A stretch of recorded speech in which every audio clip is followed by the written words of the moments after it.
Another call out, and I totally get it. Is it possible to pick up the awesome original SLR 35mm cameras for cheap these days? And it's difficult. It's getting more and more difficult because they're getting harder and harder to find. But yes, it's possible. This, my F3, I picked up for less than $100.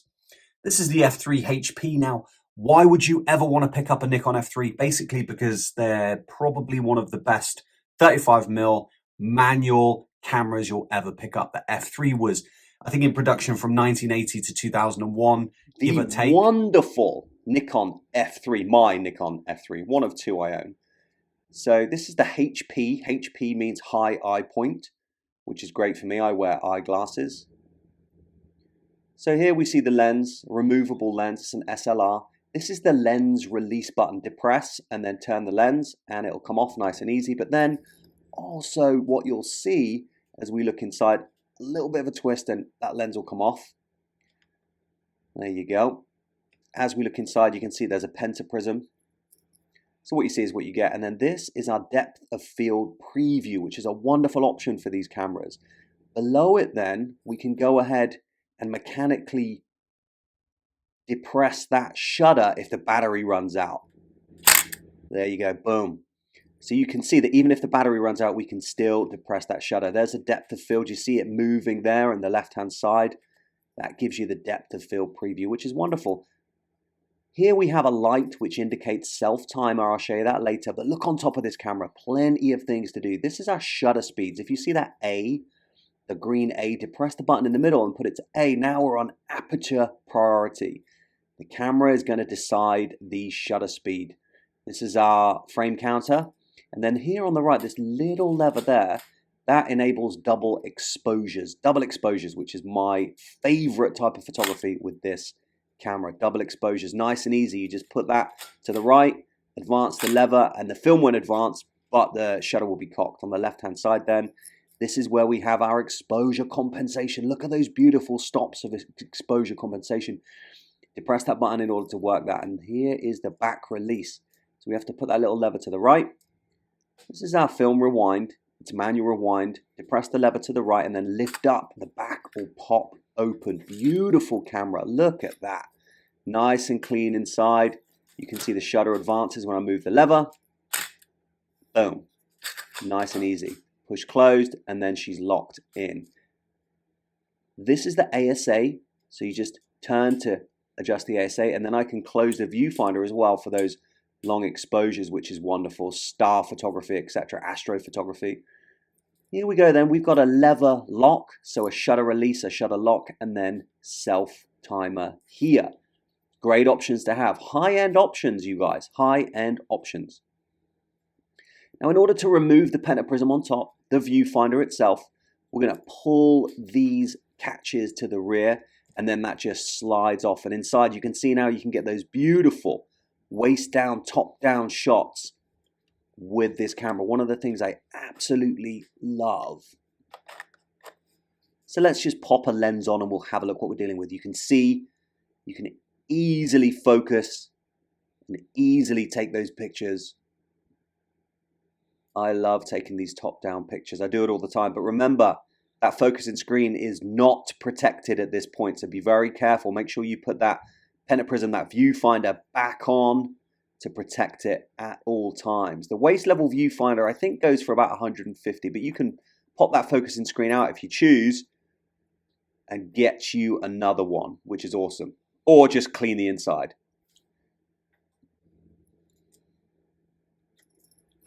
So a wonderful option then for this camera. Here's that HP viewfinder top pentaprism part that goes on the camera. Nice and easy, just push down, depress down, and it's in place. And that is the F3, you guys. Absolutely wonderful piece of kit. Super solid. Now this camera, when they were making the F4 and the F5, they still made this camera. That's how good it was. You see, I can put one of these newer lenses on the F3 from the 2000s and it still works. Obviously, I'm going to have to manually focus that lens, but it still works on this camera.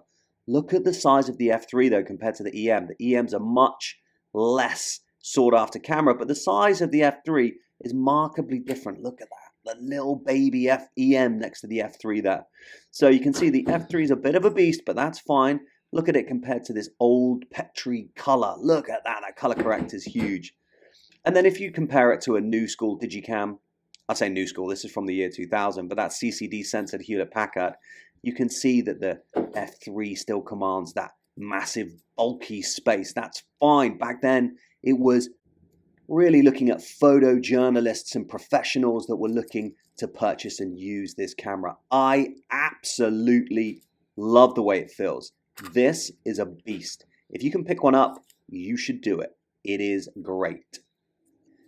One of the most popular Nikon film cameras ever created. I mean, this would have been the preferential film camera for journalists, photojournalism, rock solid, removable pentaprism at the top so you can change it for waist level viewfinders or whatever you needed for your trade. This particular one, the high one, the HP, helps me because I wear eyeglasses sometimes when I shoot.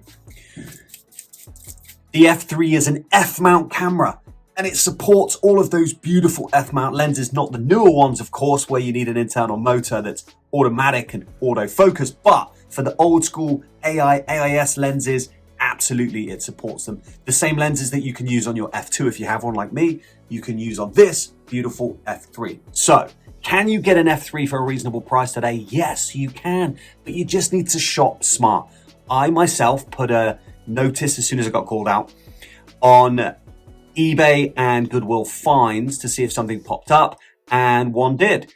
Goodwillfinds.com delivered again this weekend, Thanksgiving weekend. They had a 50% sale, 50% off sale. They sent me a notification. I had a look. I bought a Nikon D80, which I've wanted for a while, 10 megapixel CCD camera, and also I picked up a bundle of cameras which included the F3. So have a little look. And again, it is going to be difficult to find these deals all the time. You know, they are very rare, but if you hold out before jumping in, then you'll save money. Right now, KEH.com, one of my favorite companies, is selling Nikon F3s, or there's a Nikon F3 there for $450.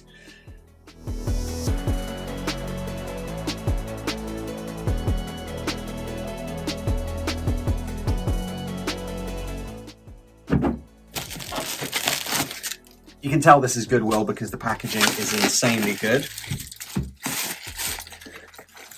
What I like about this deal is it came with 2 other cameras. So,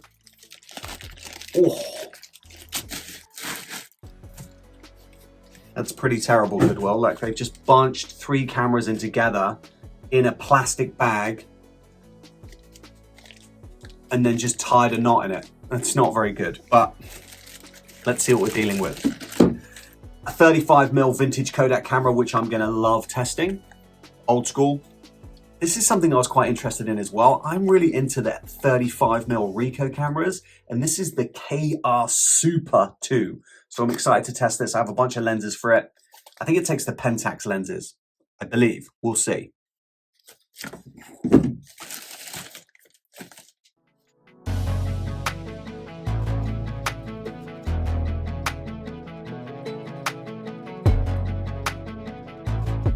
But this is actually what we're looking for.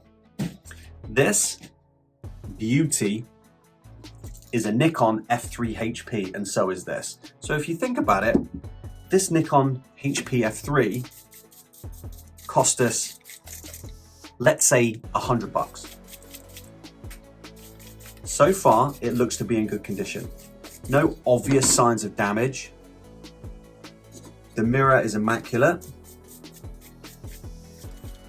It's actually in better condition than my original. So if it works, and if we're in good condition, then I'm gonna sell my original.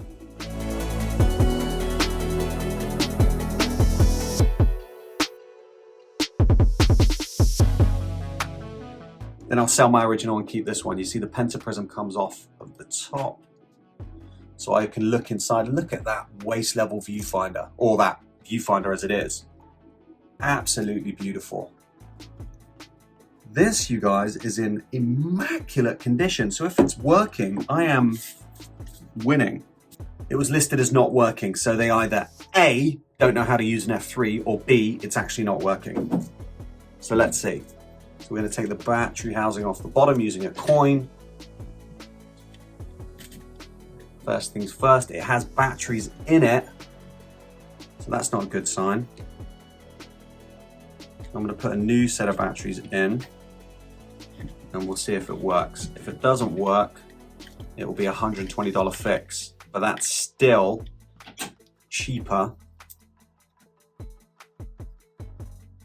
So we've got flashing lights, you guys.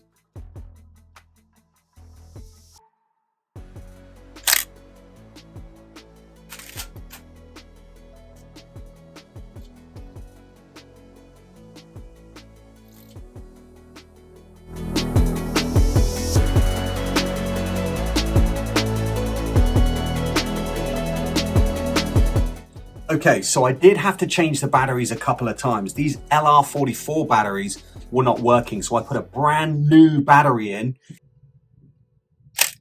And now we have a beautiful Nikon F3 HP for $102 from goodwillfinds.com. Or was it eBay? We'll see when I look back. I'll do a screenshot. But however, wherever, beautiful. Better condition than the one I previously had.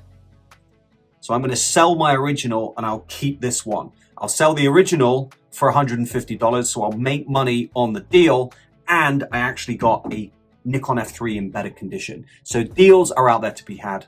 So that's it, you guys. A Nikon F3 HP for less than $150. KEH right now are selling them for $450. Cute cameras, $550. 1980s to 2001, one of the best 35mm cameras ever made. It changed my photography. It changed the way I look at photography.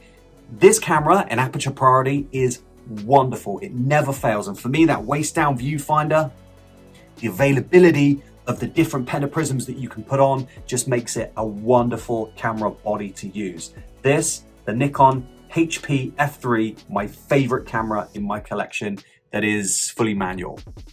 If the batteries don't work, you still have that secondary shutter that fires the shutter release at 90. Not the best. If you want fully mechanical, then you want to go for the F2. But for me, the F3 does everything and is everything. Thank you for stopping by and thanks for calling me out. That was the Nikon F3. That was a great deal. Go Bucks. I'll see you guys on the next one. Thanks.